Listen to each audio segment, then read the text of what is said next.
माननीय सदस्य सुश्री सयोनी घोष जी। धन्यवाद अध्यक्ष महोदय, आपने मुझे बोलने का मौका दिया। मैं अपनी पार्टी की भी आभारी हूँ for this opportunity. Madam, supplementary demand for grants is a constitutional pre-arrangement, and I agree that it should definitely not be objected. But it also raises the question as to why does the government need further allocation when it has not been able to spend what it already has. In financial year 24, government's final consumption expenditure was 14%, but it decreased to 4.4% in financial year 25 second quarter. This means that the government has spent much less this year as compared to last year. In the first quarter of 24-25, government spending was 4.15 lakh crore, and many cited model code of conduct a reason for spending less. But in the second quarter, it further decreased to 4.1 lakh crore. Madam, to my simple understanding, this grant is being demanded from the exchequer, but this is the money which is collected from the people, and it is meant to be spent for the people. Since Professor Shougata Rai has already spoken about the technical aspect, today I choose to speak on what this government has delivered to the people of this country, the utilization of resources and departments it's seeking additional grants for, and also its complex relationship with the state of West Bengal. Sir, इनके bulldozer के चलते madam Bharat के लोग सवाल पूछना भूल गए, और भारत की जनता आजकल इतनी भूखी है कि खाने को धोखा भी खा लेती है। मैडम, भारत में एक मिडिल क्लास जो एक साल पहले एक वेजिटेरियन थाली 100 रुपए में खाता था, आज वही वेजिटेरियन थाली 152 रुपए की हो गई। टमाटर की कीमत 247% बढ़ गई, आलू की कीमत 180%, लहसुन 128% और तेल, नमक, आटा, मैदा 18%। पहले आम आदमी पॉकेट में पैसा लेके बाजार जाता था और थैली भरकर सामान लाता था, लेकिन अमृत काल में आदमी थैली भरकर पैसा लेके जाता है और पॉकेट में आलू, टमाटर, प्याज लेके घर वापस आता है। सर, माननीय वित्त मंत्री ने पहले कहा था कि बहुत हो गई महंगाई की मार, अब की बार मोदी सरकार, और आज उनके विचार में inflation is an international problem, महंगाई एक अंतरराष्ट्रीय समस्या है। तो विश्व गुरु, विश्व बंधु इस अंतरराष्ट्रीय समस्या का समाधान क्यों नहीं कर पा रहे हैं? Ma'am, 74% of Indians are unable to afford a healthy diet. The household savings have plunged to a 50-year low. Around 48% of the households in this country are facing a financial crisis क्योंकि उनका खर्चा उनकी कमाई से ज्यादा है. The economic inequality in India is a 100-year high. The country's GDP growth rate for the second quarter 24-25 decreased to 5.4%, which is the lowest in 2 years. The government's total debt has reached a staggering 176 lakh crore, and the total debt is expected to soar up to 185 lakh crore by the end of the financial year. आज आपके उधार की वजह से हर हिंदुस्तानी पर 1.25 लाख का बोझ चढ़ गया, और आप उनकी मजबूरी को अपनी ताकत समझते हैं। बंगाल में ऑल इंडिया तृणमूल कांग्रेस की प्रदेश युवा अध्यक्ष होने के नाते मुझे हर दिन कई नौजवानों से बात करनी पड़ती है। वो मुझे ये पूछते हैं कि मोदी जी ने हर साल 2 करोड़ नौकरी का वादा किया था, अर्थात 10 साल में 20 करोड़ नौकरी।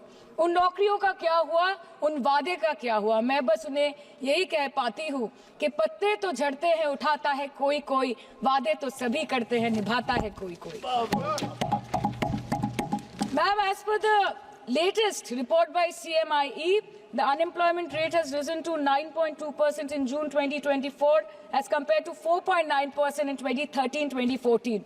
Female unemployment rate is much higher at 18.5% in June 2024 as compared to 7.7% in 2013-14. Around 37% of working women are unpaid. In rural areas, this figure is at a horrific 43%.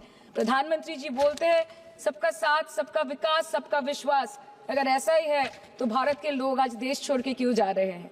2018 से लेके 2023 के बीच 6,70,000 भारतीय ने अपनी नागरिकता त्याग दी। सिर्फ 2022 में ये संख्या करीबन 2,25,000 की थी। In 2022 alone, 7,500 high net worth individuals with a net worth of more than 8.3 crore or more left India. नवंबर 2022 से सितंबर 2023 सिर्फ 10 महीने में 96,917 Indians were arrested attempting to cross the United States illegally. Modi ji कहते हैं कि वो सबके साथ है, मगर ये आंकड़े बोलते हैं जो सबका होता है वो किसी का नहीं होता। और बंगाल के साथ तो कुछ अलग ही रिश्ता है इनका। The relationship is that of quid pro को, ठुकरा के मेरा प्यार मेरा इंतकाम देखेगी। मतलब वोट है तो नोट है और वोट नहीं तो नोट नहीं। As per the available reports, as on 19 July, rupees 1.23 lakh crore is already due from the government of West Bengal against flagship programs like Manrega, PM Awas Yojana, Gram Sadak Yojana, National Health Mission, Central Food Subsidy. Further, 40,806 crore is projected dues against these schemes, bringing the total amount to a staggering 1.71 lakh crore. Madam, health care की schemes में सिर्फ fund हमको दिया नहीं जाता क्योंकि colour coding match नहीं करता है। सो आप सबका साथ सबका विकास जो बोलते हैं, is it hinging on colour coding? आपको रंग पसंद नहीं तो आप बंगाल के लोगों को पैसा नहीं दोगे और फिर आप आके बोलते हो कि हम बंगाल में जीत क्यों नहीं पाते। Ma'am, this is the reason, this step motherly attitude, जिसके लिए बंगाल के लोग हर बार इनको बड़े बड़े रसगुल्ला खिलाकर वापस दिल्ली भेज देते हैं।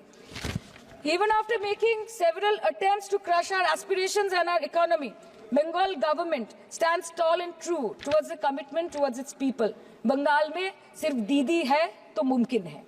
The West Bengal government started transferring money to the bank accounts of 21 lakh people who worked for 100-day scheme without receiving any payments from the central government for Manrega. Even before Ayushman Bharat, in Bengal, Shastra Shati, a cashless scheme was launched, providing treatment cost up to 5 lakh for per person belonging to any strata of the society. आज कलकत्ता के किसी आलिशान private hospital में जहाँ पे एक अमीर आदमी की चिकित्सा होती है, वही बगल वाले बेड में एक गरीब मजदूर, एक गरीब किसान की भी ट्रीटमेंट होती है। यही है ममता बनर्जी का विकास। और आपके अमृत काल में the cost of medical treatment has been doubled in the last 5 years। आप फार्मास्यूटिकल्स की, सर आरजीकर पे बात ना बोले, आपकी सीबीआई पे अभी तक कुछ बोल नहीं पाए। हम लोगों ने जो, हमारी पुलिस ने जो बोला था, they are still sticking to that. So उसके बारे में मत बात करें, ठीक है? आप उत्तर प्रदेश के बारे में बात करें ना sir. Sir, medical inflation is at 14%। Regularly लिए जाने वाले दवाइयों की कीमत 50% बढ़ गई। आप सिविल एविएशन के लिए ग्रांट्स मांग रहे हैं। एक एक डोमेस्टिक फ्लाइट, उसकी राउंड ट्रिप की टिकट 20 से 30 हजार में बिक रही है। आम आदमी आज हवाई चप्पल पहन के हवाई जहाज नहीं चल रहा, आम आदमी हवाई चप्पल बेच के हवाई जहाज चल रहा है। You are demanding funds for education but conveniently ignoring the fact that 11 lakh children have dropped out of school according to your own data. आज भारत में सिर्फ 47.51% स्कूलों के पास कंप्यूटर की फैसिलिटीज है और उसमें 33% के पास internet connection. In law and justice, you are not been able to provide legal aid to more than 1% of the eligible population. In public enterprises, 5.1 lakh public sector jobs have disappeared in the last 10 years. Railway में करीबन 2.5 lakh post बाकी हैं और उसमें से vacancy है in critical safety categories. नए भारत में आजकल ट्रेन पटरी के ऊपर कम और पटरी के बाहर ज्यादा चलती है। मुझे दुख लगता है इस सदन में ये कहते हुए मैडम कि मैंने अपने लोकसभा क्षेत्र जादवपुर लोकसभा क्षेत्र के लिए एक बारुईपुर कोबी सुभाष मेट्रो एक्सटेंशन की मांग की थी। मुझे डिपार्टमेंट से ये चिट्ठी मिली जिसमें उन्होंने लिखा है that this project is not economically viable and this project is unremunerative। तो आपको अगर सब जगह से पैसा चाहिए तो मुझे ये बात समझ में नहीं आती कि लोग खुद के लिए आपको वोट देते हैं कि आपके फायदे के लिए वोट देते हैं।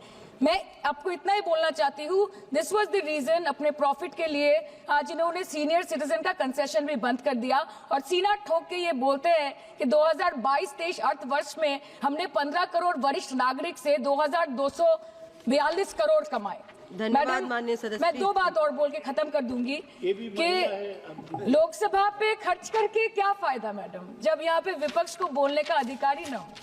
लोकसभा के लिए भी तो ग्रांट मांगा है ना मैम। और अभी सर बोल रहे थे कि बेटी बचाओ बेटी पढ़ाओ, तो 10 साल पहले मोदी जी ने लॉन्च किया था, लेकिन उसके 80% पैसे सिर्फ पब्लिसिटी और मार्केटिंग और एडवर्टाइजमेंट में खर्च कर दिए। आपके उत्तर प्रदेश, मध्य प्रदेश, राजस्थान में ना बेटी को पढ़ा पा रहे और ना बेटी को बचा पा रहे। बंगाल आए और देखिए कि ममता बनर्जी ने विधानसभा में अपराजिता एक्ट में बिल पास किया है, कन्याश्री किया है।